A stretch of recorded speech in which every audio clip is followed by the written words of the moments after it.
Danny here from Our Humble Home DIY back again. This week I'm going to be doing a fabric banner for a child's birthday party, something that you can do yourself that could cost you absolutely nothing if you have what you need at home and the things that everyone has. So it probably will cost you nothing.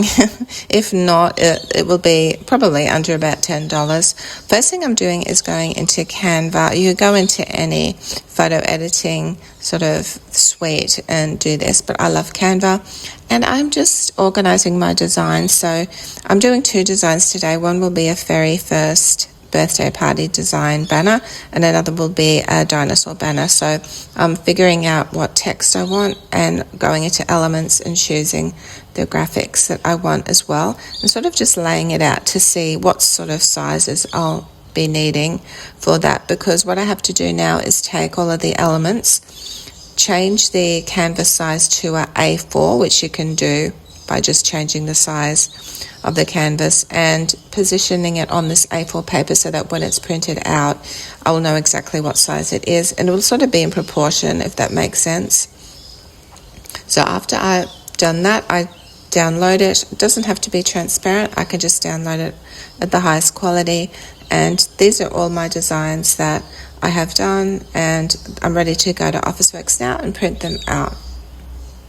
I'm going to Officeworks because we never have coloured ink and I just find it's easier and cheaper to go to Officeworks and print things out like this, and the colours come out so vibrantly too. So that's what I'm doing here. Everything that I have created in Canva I'm printing out, enough for 3 banners, but I'm only making 2 in this video, and you can see here the vibrancy on that, and it's gorgeous.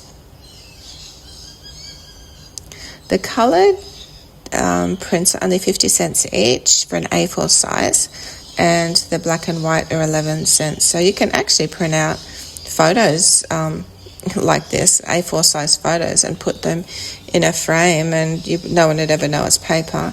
So looking at this, it costs me $6 for 3 signs. Say that's $2 each for each sign, but if you have print at home and a printer, you won't even need to spend that. So these are the prints that I created at Officeworks, and now I can go on to the next step.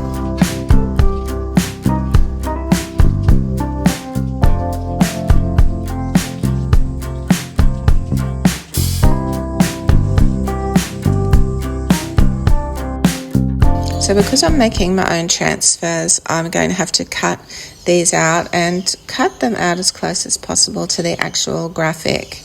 I don't cut right up to the graphic. I leave a little bit of an edge, just because sometimes, depending on the design, it can be a bit intricate to go into all the little nooks and crannies. So I just leave a little bit of a border around the edge, and that's fine because this will be done on white fabric, unless you've got black paper, which doesn't make sense. So you'll need white fabric for this as well. That white border will just blend into the fabric and it won't be noticeable anyway. There are other little bits you could cut out, like I could have cut out in between where she's holding the flower there, but there wasn't really much point. That should blend in sufficiently that it won't really be seen or that noticed anyway.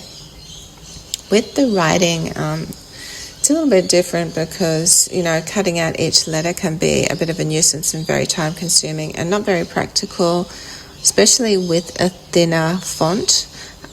So with the welcome to, I'm just cutting it out, as you can see. With the Nellies, I'm doing the same thing. I could, though, cut out each letter separately if I wanted to, because it's a bigger font and it wouldn't be that difficult, but I decided just to do it this way, and it should be all good. You can hear the birds in the background. It's early morning and no one's awake, and I think it might be going to rain and the birds go a bit crazy.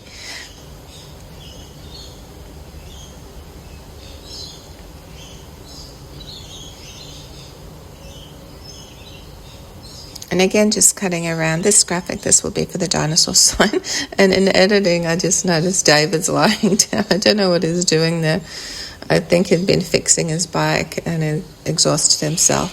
But anyway, If you have no idea what I've been talking about up to this point, this is sort of basically what I'll be doing, how I'll be arranging the pieces onto my canvas or my fabric, just like that sort of thing. The Baby in Bloom one I did do, but it didn't turn out, and I'll tell you why coming up.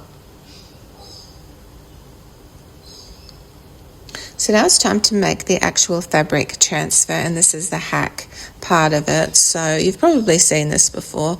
I'm using Glad Wrap, just the Glad Wrap. This is a Coles one, any cling wrap is fine. And I'm folding the actual pictures and fonts into the Glad Wrap, making sure it's completely covered. And then I just cut around the edge. You don't need to cut too close to the actual paper, because if you do, it can tend to slide out. You need enough Glad Wrap on the outer edge to hold it in place, and that will disappear anyway. That will become invisible in the end, the Glad Wrap that's sort of hanging over the edge.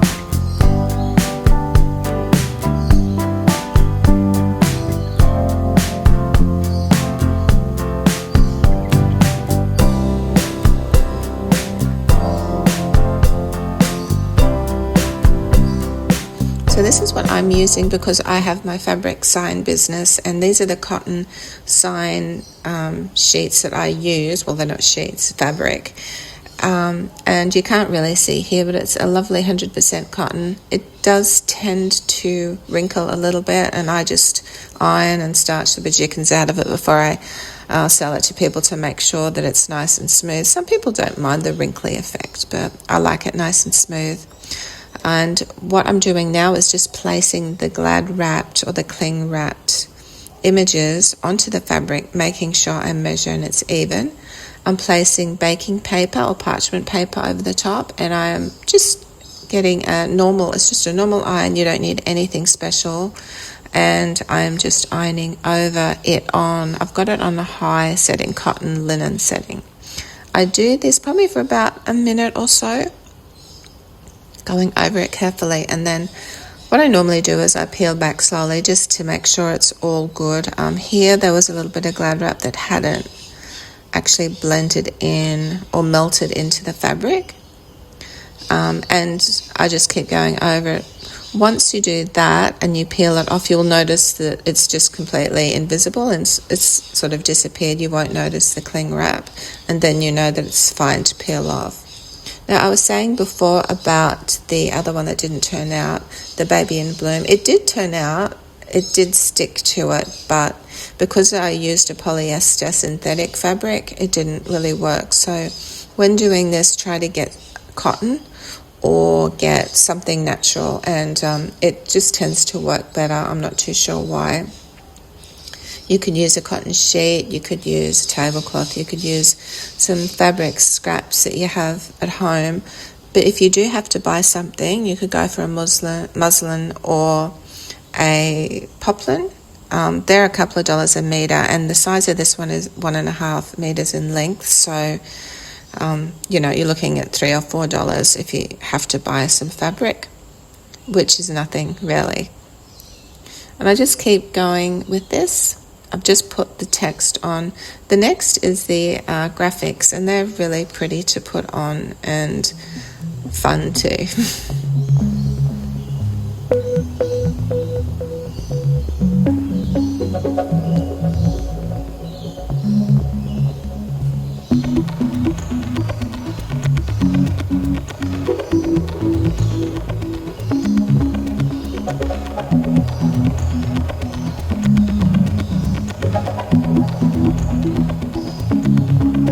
The graphics do look a little bit neater once they've been ironed on, and I think that's because there's a minimal amount of white border. With the text, when I cut it out, you would have seen that I didn't cut out each letter individually, so you sort of can see the white in between the writing, which is all good. I mean, it doesn't stand out too much, but if you want something that's really not noticeable and actually looks like the writing is printed on, you could cut out each letter. But like I said, it could be a little bit difficult when the letters or the font is really fine. It would have been probably okay with this, but you know, actually, I wonder if you could print it out with a Cricut machine too. I've never cut out paper. I've used cardboard on the Cricut, but that would be interesting. You might be able to do it that way, and then you would have individual letters that you could put onto. But yeah, I just love the pretty graphics. They're so lovely.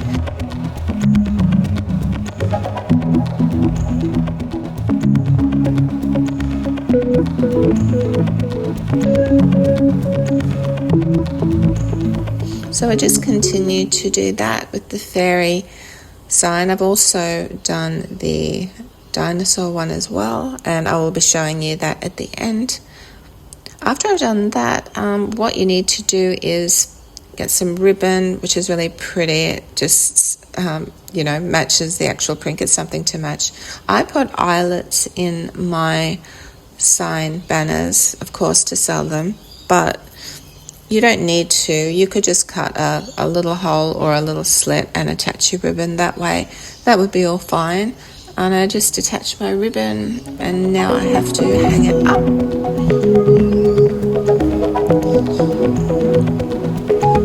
So if you don't have a stand, an idea I had is making like a sign trapeze, I call it. So get a bit of wood. That's a bit of moulding I had left over from a project. That's a curtain rod. Half a curtain rod, extendable curtain rod. I didn't need to use it. I put aside. I'm going to be using that. You could also buy some dowel from Bunnings. You know, you could use anything really. And then what you'll need is some string. So you could use ribbon. That's paper raffia. That's what I'll be using. Or there's, you know, macrame cord or a thicker type of cord if you really wanted. Whatever you have, it doesn't really matter. Or you could even use ribbon as well, like a pretty ribbon. And I attach the string to the pole. I actually double my string up and sort of loop it around so it stays in place and it won't come untied. And then I attach both pieces and to create like a hanging sort of trapeze looking thing. So me with all my flowers, it's not a surprise that I'm going to be shoving flowers in the end of my curtain rod. Just to make it a little bit pretty. You don't have to do this, and if you're using wood or dowel, you know, obviously you won't be doing this, but I just think it's a bit cute, and it'll be cute for the very first sign. And then I get some command strips, which is they're just removable little strips. I use the see-through ones. I actually bought these for Christmas for the tinsel to put up on the wall, but they're fine. The rod and the sign really doesn't weigh very much, so it will all be fine and it won't come down. So you can, I'm putting mine on the ceiling, like hanging it from the ceiling, but you could hang it from the wall inside or outside even. You could hang from a tree, a fence, you could hang from the pergola. You know, with this you could hang it anywhere really, and it would work really well.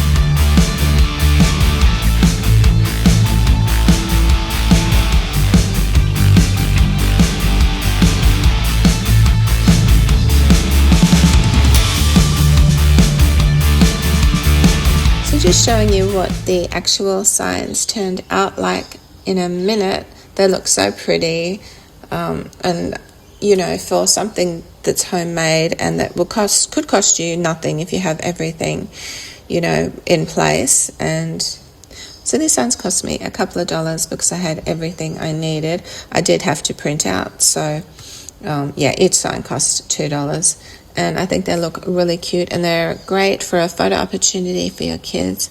You know, unless people are looking ultra close, no one's going to notice that it's not an actual fabric transfer. Like I said, they're not washable, but for something customized that you're only going to use once, it doesn't really matter anyway. I hope you enjoyed this week's video. If you did, make sure you like the video, and maybe you could make a comment as well. That would help my views, I guess. Thanks so much for watching, and I'll see you all in my next video. Have a great week, and bye for now.